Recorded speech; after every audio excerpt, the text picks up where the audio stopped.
like how often should one monitor when they're trying to conceive, when they're pregnant, when they're postpartum, when it comes to thyroid levels?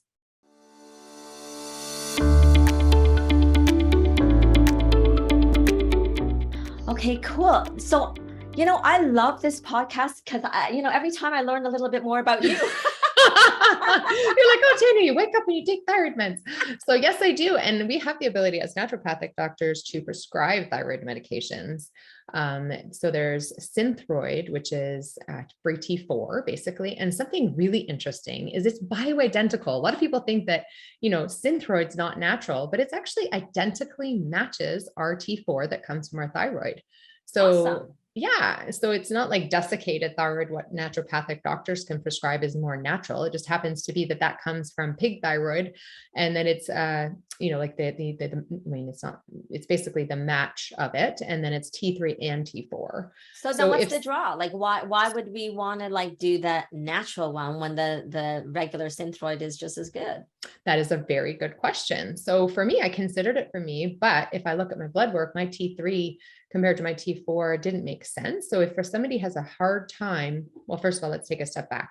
The T4, 80% of it comes from the thyroid, and T3 is 20% comes from the actual thyroid.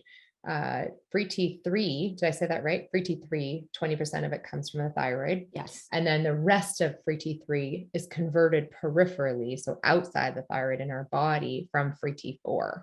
If you happen to be somebody who has a hard time converting from T4 to T3, and you would see that because your blood work would show low T3, and you're taking synthroid and you're still feeling tired, you're still having all the symptoms, perhaps hair thinning and sluggish bowel movements, constipation, difficulty losing weight, then that might be a candidate for taking desiccated thyroid, because then you get the support of the T3. In fact, if anything, synthroid's more natural because it's relying on your body's ability to convert from T4 to T3. But if you happen to be somebody who has a hard time converting, desiccated can be very helpful. Okay, but that takes longer. Both. It takes longer though, right? No, in terms of impact? No, same amount of time. Oh, okay, fine. If anything, the thing that you have to be cautionary of, because you're taking T3, it can give side effects. So your heart rate, you might feel your heart rate beating in your chest a little bit faster. You might feel. Sorry, I'm not following. Are you saying the desiccated or yeah, okay. Yes, because the desiccated has both T4 and T3, which is why conventional medical doctors prefer to prescribe only T4, because then it's relying on your body to convert to the T3. T3 has a very short half-life, which means like it metabolizes quickly in your body as well. So you have to be careful not to take too much of it. It goes up quickly and then down, and you might feel like heart rate elevations, insomnia, but it is very helpful for metabolism and energy if someone's still feeling that way and you look at their blood work. So it's the holistic picture. If you look at their blood work and their T3 is low, and they've tried changing their lifestyle and the T4 is not working alone, which is the synthroid, then I would consider medicating them. Oh, I love it. I just learned something new. And so then let's bring it, let's share that piece again, just to reiterate. So the TSH comes from the pituitary.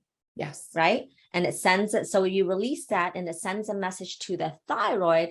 And then it's the thyroid that produces the T4, which converts to T3. And then it gets circulated into the bloodstream.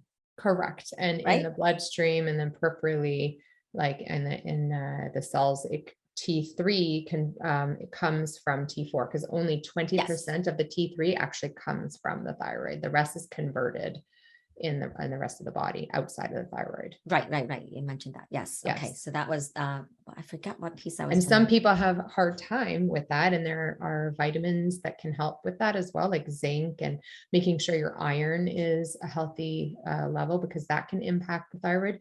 And sometimes people will have numbers that look fairly sluggish or like low, but the antibodies are present, and they might want to wait before they treat, because once you're on it, if you've experimented and felt good on it, you'll probably be on it long term. It's hard to get off of it if you've been on it for a while, because the thyroid becomes a little bit lazy, and it's hard to kind of kickstart it again.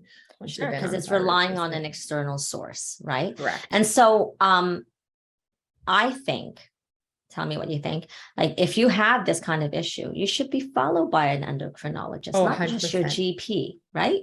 Well, it depends. I think once you're in a groove of the right medication, then you could be, brought back to your family doctor. They're very capable. If you are just starting out, you may want to, or even, as I said, naturopathic doctors are capable of prescribing safely thyroid medications and monitoring the blood work, and even working not just for thyroid replacement, but working on the immune system component as well. So you hit another factor that is very important. It's like, well, monitoring. Well, how often should one monitor when they're trying to conceive, when they're pregnant, when they're postpartum, when it comes to thyroid levels? So when they're trying to conceive, if they've been found to be underactive, you would want to check their blood every 6 weeks until their thyroid hormone is stable. Once they're pregnant, you would check in the first trimester and possibly 1 or 2 times, depending on symptoms in each trimester. And then you don't want to forget postpartum, because once you're not pregnant anymore, actually jump back, when you're pregnant, you often require extra thyroid medications. Yes. Very important to note that all the other hormones are impacting the need for more. So make sure you're properly followed up in that first trimester. And then postpartum, your thyroid need, the hormone replacement, is often less. So if you went on thyroid medications and didn't have high antibodies, postpartum is a nice time to wean off of it. Right. And then, so to reiterate that, it's important to check your thyroid levels during pregnancy, because as you mentioned, the body is just doing so much more. It's like, I always say, first trimester, it's like you're doing a marathon every single day, right? You're creating lots of microcirculation to help have the embryo thrive in your womb. And then you're also at the same time creating this placenta. So it's a lot of work. So placing a lot of extra demands on your thyroid. So it's really important to get it checked during pregnancy, and then seeing if you need a higher dose. And there's nothing wrong with that. And in fact, it'll be safer for you and baby. Absolutely. Can we talk iodine, or did you want to roll into it the next? I love it. So let's talk iodine, and let's talk about it for our next episode. So tune in, check back next week, and we're going to discuss that, because you're going to say, what the heck? Why do I need to learn about iodine? And it has everything to do with, or there's myths around iodine. And we're going to safer, and is it more natural to treat the thyroid with iodine than prescription medicine? I have a feeling you might know the answer, so come check us out and listen and hear the scoop on that.